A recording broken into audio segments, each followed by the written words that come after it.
Hello D students, जैसे कि आप जानते हैं कि अब आपका जो है ना एसएसटी का एग्ज़ाम है। तो उसी के रिगार्डिंग ये मैं आपके लिए वीडियो लेकर आया हूँ। ऐसे ही मैं बहुत सारी वीडियोस आपके लिए लेकर आऊँगा। आप सब ना वीडियो को लाइक ज़रूर किया कीजिए। जब पेपर का पैटर्न सेम ऐसे ही रहेगा, इधर देख लो आप फटाफट जल्दी से सारे।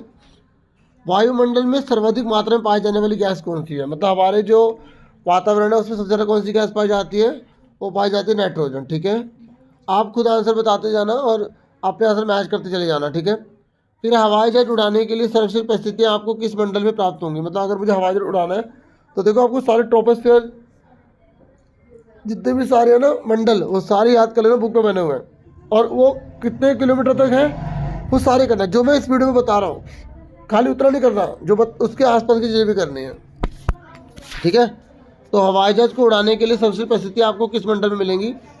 आप इनमें से किस मंडल में उड़ाओगे? तो उसका आंसर है समताप मंडल।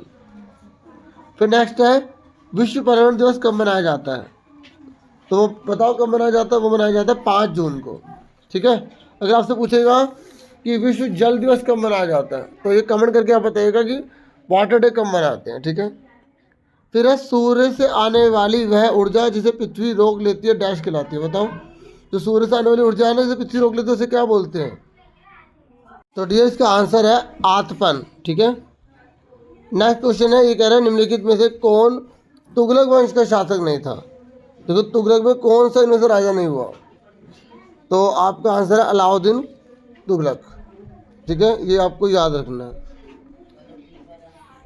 फिर ये कह रहे हैं सल्तनत काल में किसान की उपज का कितने प्रतिशत खराज कर के रूप में, मतलब जो राजा महाराजा थे ना वो जितना आप उगाओगे ना उसका कुछ हिस्सा टैक्स के रूप में लेंगे, तो कितना लेते थे उसे खराज करके आते थे? तो उसका आंसर है 50%। फिर जलमंडल से आप क्या समझते हैं? देखो, एक होता है जलमंडल, एक होता है स्थलमंडल, एक होता है वायुमंडल। जलमंडल मतलब वो परत जिसमें जल उपस्थित होता है, और धरती पर जल कितना है? 71%। उसके बाद नेक्स्ट क्वेश्चन है हमारा, देखो एग्जाम में अगर ऑप्शन आएगा ना कि दोनों में से एक करो तो वही करना। फिर ये कह रहे हैं जैवमंडल किसे कहते हैं? देखो स्थलमंडल, जलमंडल और वायुमंडल, तीनों का जो टोटल होता है उसे जैवमंडल कहते हैं। ठीक है, अगर आपसे एग्जाम में पूछेगा कि पौधे किसके एग्जाम्पल है तो वो जैवमंडल का एग्जाम्पल है। ठीक है, क्योंकि जलमंडल, स्थलमंडल और वायुमंडल तीनों को मिला के जीवन संभव है। तो पृथ्वी का वह जहाँ पर जीवन होता है ना उसे जैवमंडल कहते हैं। आपकी बुक में बना हुआ है ना। तो जलमंडल में पानी की सब चीज़ें आएंगी, स्थलमंडल में ज़मीन आएगी, पहाड़ आएंगे, ठीक है, मैदान आएंगे, वायुमंडल में सारी हवा आ जाएगी और जो एटमॉस्फेयर है हमारा वो, और जैवमंडल में तीनों को मिलाएंगे तो जिसके से जीवन संभव हुआ उसे जैवमंडल कहेंगे, और पृथ्वी पर ही जीवन है। अच्छा ये बताओ आयन अकबरी के रचयिता कौन है? अबुल फजल। आपसे उल्टा पूछ लेगा कि अबुल फजल ने कौन सी किताब लिखी है? आयन अकबरी लिखी है। फिर ये क्वेश्चन है मुगलों की सेवा में आने वाले नौकरशाहों को क्या कहा जाता था? जो मुगलों के यहाँ पे सेवा करते थे उन्हें बोलते थे मनसबदार। फिर है नागरिक अधिकार आंदोलन किस देश में चलाया गया? संयुक्त राज्य अमेरिका में। ठीक है, रोजा पार्क्स के बारे में जानते हो? तो रोजा पार्क्स ऐसी औरत थी जिसने नागरिक अधिकार आंदोलन के लिए आवाज़ उठाई थी। ठीक है, ये याद रखना कि 1964 में ये जो नागरिक अधिकार आंदोलन था ना, इसकी वजह से जो नस्ल के आधार पर भेदभाव हो रहा था वो ख़त्म कर दिया गया था। 1964 में नागरिक अधिकार आंदोलन की वजह से जो नस्ल के आधार पर जो भेदभाव हो रहा था उसे ख़त्म कर दिया गया था। ठीक है, फिर है राष्ट्रीय राजधानी क्षेत्र दिल्ली के स्वास्थ्य मंत्री का नाम बताइए। तो कौन है? सत्येंद्र कुमार जैन। फिर नेक्स्ट क्वेश्चन है मध्याह्न भोजन की व्यवस्था किस वर्ष संपूर्ण भारत में लागू हुई? बच्चे ये जो पूछ रहे हैं ना कि हमारे देश में जो मिड डे मील योजना आई पूरे भारत में कब लागू हुई थी? 15 अगस्त 1995 को। ठीक है, ये याद रखना 15 अगस्त 1995 में पूरे देश में मिड डे मील योजना चली थी। सबसे पहले कौन से राज्य में थी? तमिलनाडु में। फिर आपसे पूछा निर्वाचन क्षेत्र किसे कहते हैं? बता दो कि निर्वाचन क्षेत्र किसे कहते हैं? जिस इलाके के लोग किसी व्यक्ति को चुनने के लिए, ठीक है, जिसको वोट देते हैं और जिस इलाके तक के लोग वोट दे सकते हैं उस क्षेत्र को निर्वाचन क्षेत्र कहते हैं। जैसे मान लो ये इलाका है, इस इलाके में बहुत से लोग खड़े हुए हैं चुनाव के लिए कि हमें वोट दो हमें वोट दो, तो उस इलाके के लोगों ने, ठीक है, उनको जिताने के लिए जो वोट दिए ना, तो जिस इलाके तक के लोगों ने दिए हैं वो इलाका पूरा निर्वाचन क्षेत्र कहलाएगा। जहाँ तक के लोग किसी व्यक्ति को वोट दे सकते हैं ना, वो पूरा इलाका निर्वाचन क्षेत्र कहलाता है। बाकी आप पढ़ सकते हो, निर्वाचन क्षेत्र एक ऐसे क्षेत्रों को कहा जाता है जहाँ से प्रतिनिधियों को चुनाव किया जाता है और उस क्षेत्र के सभी मतदाता अपने मतों का प्रयोग करके प्रतिनिधियों को चुनाव करते हैं। फिर आ जाओ ग्रीन हाउस गैस। आपको पता है ग्रीन हाउस गैस कौन सी होती है? एक होते हैं CO2, दूसरी होती है मीथेन। ठीक है, CO2 तो कार्बन डाइऑक्साइड वायुमंडल में फैलकर पृथ्वी से विकसित ऊष्मा को पृथ्वी पर रोककर ग्रीन हाउस प्रभाव उत्पन्न करती है, जिसके कारण इसे ग्रीन हाउस गैस कहा जाता है। ग्रीन हाउस गैस के अभाव में पृथ्वी बहुत अधिक ठंडी हो जाएगी और इस पर रहना संभव होगा, इसलिए बहुत आवश्यक गैस है। अगर आपसे पूछेगा ना ग्रीन हाउस गैस कौन सी है, तो बता देना CO2 कार्बन डाइऑक्साइड। अगर आपसे पूछेगा नाइट्रोजन गैस का क्या फ़ायदा है, बोलोगे नाइट्रोजन गैस वायु में 78% पाई जाती है और ये हमारे फेफड़ों के अंदर भी जाती है, शरीर के अंदर भी जाती है और पौधों के अंदर भी जाती है। तो पौधे इसका इस्तेमाल जो है वो जीवाणु की मदद से करते हैं, क्योंकि पौधे नाइट्रोजन को प्रत्यक्ष रूप से नहीं ले सकते, तो नाइट्रोजन का नाइट्रिफिकेशन हो जाता है। तो राइजोबियम नाम के जो बैक्टीरिया होते हैं ना, वो नाइट्रोजन को नाइट्रेट्स में बदल देते हैं, फिर पौधे उसको प्राप्त करते हैं और फिर प्रोटीन के संश्लेषण में काम आता है। जो नाइट्रोजन गैस है ना, वो प्रोटीन के संश्लेषण में काम आती है, ये आप याद रखना। तो अगर आगे नाइट्रोजन गैस का क्या मतलब जो मैंने बताया वो बना के लिख देना, छोड़ के नहीं आना कोई भी क्वेश्चन का आंसर। ठीक है, मानवीय पर्यावरण के 3 उदाहरण दीजिए। देखो, एक होता है प्राकृतिक पर्यावरण, एक होता है मानवीय पर्यावरण। अगर आपसे मानवीय पर्यावरण पूछ रहा है तो आप बता दो जो इंसान ने बनाया है, जैसे पार्क इंसान ने बनाया, उद्योग इंसान ने बनाया, कृषि इंसान ने बनाई है, पशुपालन इंसान ने बनाया, तो ये मानवीय पर्यावरण कहलाएगा। वह पर्यावरण जो मनुष्य द्वारा निर्मित होता है उससे हम मानव निर्मित पर्यावरण कहते हैं। अगर कोई क्वेश्चन नहीं आ रहा तो उसी क्वेश्चन को घुमा के अच्छे से एक्सप्लेन कर दो। 3 उदाहरण बता दिए मैंने, उद्योग, पशुपालन, कृषि, ठीक है, और उद्यान भी लिख सकते हो आप। फिर आ जाओ, अगर ये नहीं करना तो आप मानव निर्मित पर्यावरण के उदाहरण दो। तो आप उदाहरण तो कोई से भी दे सकते हो, सड़क दे सकते हो, पार्क दे सकते हो, बिल्डिंग दे सकते हो, अपना पेन लिख सकते हो, बैग लिख सकते हो, लेकिन थोड़े ऑथेंटिक लिखो, अच्छे अच्छे बड़े बड़े एग्जाम्पल। ठीक है, और अगर आपसे पूछेगा प्राकृतिक पर्यावरण, तो जो प्रकृति ने बनाया है, जैसे पेड़ पौधे हो गए, जीव जंतु हो गए, जंगल हो गए, इस तरीके से। अच्छा, ये कह रहा है अलाउद्दीन खिलजी के समय भू रजत प्रणाली का वर्णन करो। जो अलाउद्दीन था उसके समय टैक्स सिस्टम कैसा था? तो आप बताओगे अलाउद्दीन खिलजी दिल्ली का एक ऐसा सुल्तान था जिसने एक बहुत ही बेहतरीन भू रजत प्रणाली विकसित की थी। ठीक है, अलाउद्दीन खिलजी के शासनकाल में भू रजत प्रणाली जो थी ना, वो सारी की सारी उसने अपने कंट्रोल में कर ली थी। मेरी लैंग्वेज में सुन लो, बना के उसने पता क्या करता, पहले के ज़माने में ये था ना कि कोई व्यक्ति सारा टैक्स इकट्ठा करता था फिर वो राजा को देता था। लेकिन अलाउद्दीन खिलजी ने कहा कि जो अधिकारी है ना, जो सामंती हैं, उनको बोला तुम भी टैक्स भरो, मैं तुमसे भी टैक्स लूँगा। उसने क्या करा, टैक्स लेने के लिए ज़मीनों की पैमाइश करवाई, मतलब उसका पैमाना मापना शुरू कर दिया कि किसके पास कितनी ज़मीन है, उसके हिसाब से टैक्स लूँगा। कोई अगर कह रहा है मेरे पास 50 की है और है उसके पास 100 की, तो उसने ज़मीनों को मापना शुरू कर दिया सबका। ठीक है, पुराने सामंत और जमींदार राजस्व के निर्धारण और वसूली अधिकारी के रूप में सल्तनत की नौकरी करने लगे। और उसने क्या करा, पुराने सामंतों को, जमींदारों को भर दिया जो उसके लिए काम करेंगे। जो स्थानीय सामंत थे उनको बोला कि आपको टैक्स भरना है, और जो पुराने पहले के जो काम करते थे उनको बोला कि तुम मेरे लिए काम करोगे और बदले में तुम्हें मैं पैसे दूंगा, सैलरी दूंगा। और अलाउद्दीन खिलजी ने, मोस्ट इम्पोर्टेंट क्वेश्चन है क्योंकि इसके अंदर के बहुत सारे क्वेश्चन आ जाते हैं। अगर वो पूछेगा ना अलाउद्दीन खिलजी ने 3 प्रकार के कौन से टैक्स लगाए, तो बता दोगे कौन कौन से टैक्स लगाया अलाउद्दीन खिलजी ने? एक तो कृषि कर लगाया, उसने बोला खराज। अगर एग्जाम में बोलेगा ना अलाउद्दीन खिलजी ने जो टैक्स लेता था ना, उसका नाम क्या था, खराज कर। और इसमें क्या था, जो उगाएगा उसका 50% आधा हिस्सा देना पड़ेगा उसको, आधा हिस्सा। दूसरा लगाया उसने मवेशी कर, जानवरों पर टैक्स लगेगा। तीसरा उसने घरों पर टैक्स लगाया। फिर आज पारितंत्र किसे कहते हैं? सबसे बड़ा क्वेश्चन है, पारितंत्र किसे कहते हैं? सिंपल लैंग्वेज में लिख देना, सिंपल। पेड़ पौधे और जो जीव जंतु आपस में इस प्रकार से रहते हैं कि जीवन संभव हो पाए, एक दूसरे से संबंधित होते हैं ना पेड़ पौधे और जीव जंतु। जो पेड़ पौधे होते हैं जो अपना वो फल देते, फ्रूट देते, सब्जियां देते, वो जानवरों के काम आती है ना। और जानवर जो अपना गंध छोड़ते हैं वो पौधों के काम आता है, आता नहीं आता, तो एक दूसरे के साथ मिलकर जीवन को संभव बना रहे हैं ना, इससे ही पारितंत्र कहते हैं, इकोसिस्टम कहते हैं। अच्छा, इकोसिस्टम 2 प्रकार का होता है। इकोसिस्टम दो प्रकार का होता है, एक होता है मानव निर्मित और दूसरा होता है प्राकृतिक। प्राकृतिक कौन सा होता है इकोसिस्टम? प्राकृतिक जो प्रकृति परमात्मा सच्ची भाषा प्रवर्तक और मालिक ने बनाया है, तो बोले प्राकृतिक जिसमें प्रकृति ने बनाया है। जैसे जंगल तुम्हारे घर के बने हुए हैं क्या? नहीं ना। छोले भटूरे बन सकते तुम्हारे घर के, पनीर बन सकता है, लेकिन पाठतंत्र की बात हो रही है। तो आप ये बताओगे कि पाठतंत्र एक होता है प्राकृतिक, जैसे जंगल हो गए क्योंकि वो इंसान ने नहीं बनाया, ठीक है, नदी हो गई, और एक होता है मानव निर्मित पाठतंत्र जो इंसान ने बनाया, जैसे बगीचा इंसान ने बनाया, ठीक है, सुनो, पार्क इंसान ने बनाया, पार्क हो गया, सुन रहे हो, तो वो आप बता दोगे। और पारतंत्र के बारे में समझ में आ गया कि बोलोगे पेड़ पौधे जीवन तो एक दूसरे पर निर्भर होते हैं और इस प्रकार का वातावरण बनाते हैं जिससे जीवन संभव हो पाए, उसे हम पारतंत्र कहते हैं। तो पारतंत्र कौन कौन सा हो सकता है? जैसे वन हो सकते हैं, घास के मैदान हो सकते हैं, रेगिस्तान हो सकता है, झील हो सकती है, नदी हो सकती है, महासागर हो सकता है, छोटा तालाब हो सकता है।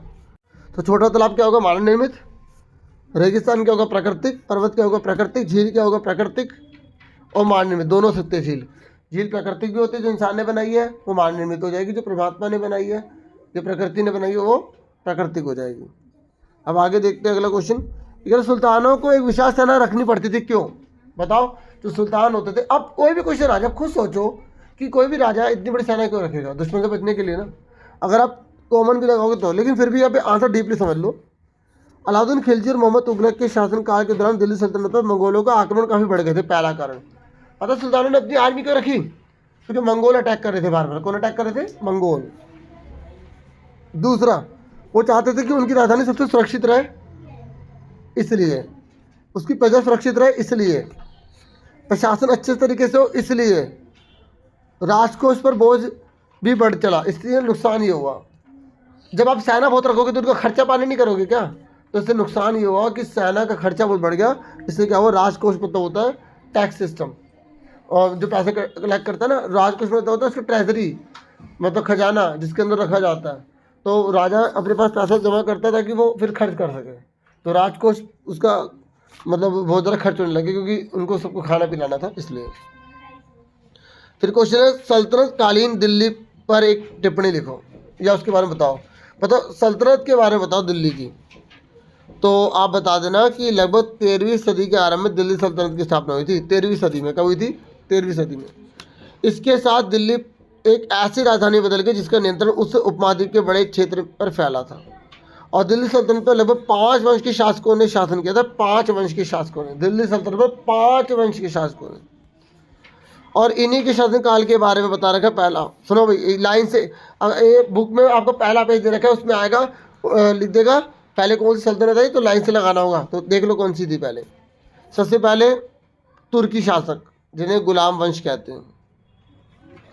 तो दिल्ली सल्तनत का पहला वंश गुलाम वंश के नाम से जाना जाता था, जो कि 1206 से 1210 तक दिल्ली पर हुकूमत करता रहा। ठीक है, अगर पहला पूछे ना सल्तनत कौन सी थी, तो कौन सी थी? तुर्की शासकों की। और कब से कब तक राज करा? 1206 से 1210 तक दिल्ली पर हुकूमत चलाई इन्होंने। और इस वंश के प्रमुख शासक थे कुतुबुद्दीन ऐबक, और फिर इल्तुतमिश रजिया, फिर बलबन, याद रखना, ठीक है। कुतुबुद्दीन ने बनाए थे ना वो इमारत जो है, जो महरौली में है, कुतुब मीनार, उसी के नाम से। फिर आए खलजी वंश। कौन है? खलजी वंश। ये दूसरा राजवंश था। ये 1290 से 1320 तक राज करा है इन्होंने, 30 साल तक। 1290 से 1320 तक। तो खलजी का समझ में आ गया। खिलजी 1290 से 1320 तक राज करा, दिल्ली पर शासन किया। इसके प्रमुख राजा का नाम क्या था? जलालुद्दीन खिलजी और अलाउद्दीन खिलजी, ये याद रखना। जलालुद्दीन खिलजी और अलाउद्दीन खिलजी, ये दो थे जिन्होंने राज करा। अगर एग्जाम में पूछे कि जलालुद्दीन खिलजी और अलाउद्दीन खिलजी किस राजवंश से थे? खिलजी राजवंश से थे। पहली बार की कास्ट के पीछे लिखा हुआ खिलजी खिलजी, फिर भी आगे नाम याद करना। तीसरा कौन सा है? तुगलक वंश है। दिल्ली सल्तनत का तीसरा वंश था तुगलक वंश, और 1320 से लेकर 1414 तक राज किया उन्होंने। 1414, ठीक है, 1414।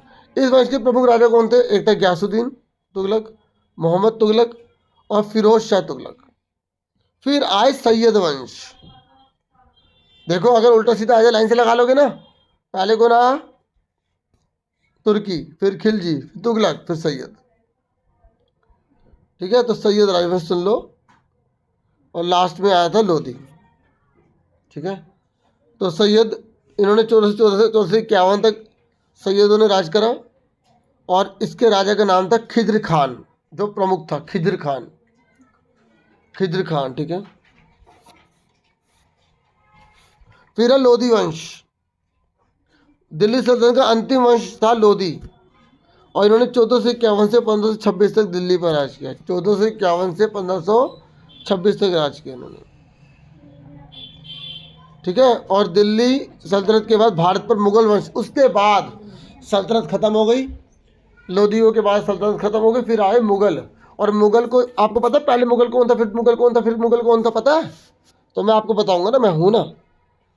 देखो, वीडियो को लाइक जरूर करना प्लीज़। ठीक है, सारे लाइक किया करो, और हो सके तो शेयर भी कर दो, सब्सक्राइब जरूर कर लेना अगर नहीं किया तो। ये याद कर लो, जब सल्तनत वाले गए ना तो मुगल आ गए भारत में, और मुगलों में पहला कौन था? बाबर, फिर हुमायूं, फिर अकबर, जहांगीर, शाहजहां और औरंगजेब। याद करने का तरीका क्या है? भाजसा, भाजसा, बाबर, हुमायूं, अकबर, जहांगीर, शाहजहां, औरंगजेब। याद कर लो बच्चों। ठीक है, अब रोजा पार्क्स कौन थी, और संयुक्त राज्य अमेरिका में चले नागरिक अधिकार आंदोलन में उसकी क्या भूमिका थी? तो रोजा पार्क्स 1913 से 2005 एक अफ्रीकी अमेरिकन महिला थी, अफ्रीकन अमेरिक। ठीक है, तो रोजा पार्क्स कौन थी? एक अफ्रीकी अमेरिकन महिला थी। तो अब सुनो इसके इतिहास के बारे में। 1 दिसंबर 1955 को दिन भर काम करके थक जाने के बाद बस में उन्होंने अपनी सीट एक गोरे व्यक्ति को देने से मना कर दिया। बात है 1 दिसंबर 1955 की। उस दिन उनके इनकार से अफ्रीकी अमेरिकन के साथ असमानता को लेकर विशाल आंदोलन प्रारंभ हो गया। देखा, रोजा पार्क्स की वजह से काले गोरे में जो भेद होता था उसके लिए एक आंदोलन छिड़ गया, एक विशाल आंदोलन प्रारंभ हो गया जो नागरिक अधिकार आंदोलन कहलाया। 1964 के नागरिक अधिकार अधिनियम ने नस्ल, धर्म और राष्ट्रीय मूल के आधार पर भेदभाव को निषेध कर दिया। ठीक है, देख लो कब भेदभाव खत्म किया गया? 1964 को ख़त्म किया गया। इसने यह भी कहा कि अफ्रीकी अमेरिकन बच्चों के लिए अब स्कूलों के दरवाजे खोले जाएंगे, और उन्हें उन अलग स्कूल में नहीं जाना पड़ेगा जो विशेष रूप से केवल उन्हीं के लिए खोले गए थे। मतलब पता है, इतना भेदभाव था, कालों के लिए अलग स्कूल था, गोरों के लिए अलग स्कूल था। तो निर्णय लिया गया कि काले लोग जो हैं वो, और या गोरे लोग हैं वो एक ही स्कूल में पढ़ा करेंगे, अब कोई भेदभाव नहीं होगा। बाकी आप पढ़ सकते हैं, सरकारी स्कूल हो या कोई भी स्कूल हो, सब बच्चों को सारी राइट दिए गए। क्योंकि पहले होता था कि गोरे लोग निजी स्कूलों में जाते थे, और कम योग्यता वाले, कम सुविधा वाले जो टीचर वगैरह होते थे वो बेचारे काले लोगों को पढ़ाते थे, अफ्रीकन लोगों को पढ़ाते थे। इतना भेदभाव होता था, इतने उनसे अन्याय अत्याचार होता था। देखो, आपके एग्ज़ाम में 8वें नंबर पर पैसेज आएगी, फिर आपको उनको पढ़ के आंसर देने होंगे। ठीक है, अब पैसेज वगैरह मैं नहीं पढ़ रहा क्योंकि कोई भी एग्ज़ाम में आ सकती है, लेकिन आप इसे छोड़ना मत, इसे अच्छे से पढ़ लेना, आपको काफ़ी बेनिफिट मिलेगा क्योंकि इसी के क्वेश्चन बनकर आ जाते हैं। ठीक है, अब हम थोड़ा सा पैसेज मैं आपको दिखा देता हूँ, फिर हम मैप वगैरह कर लेंगे।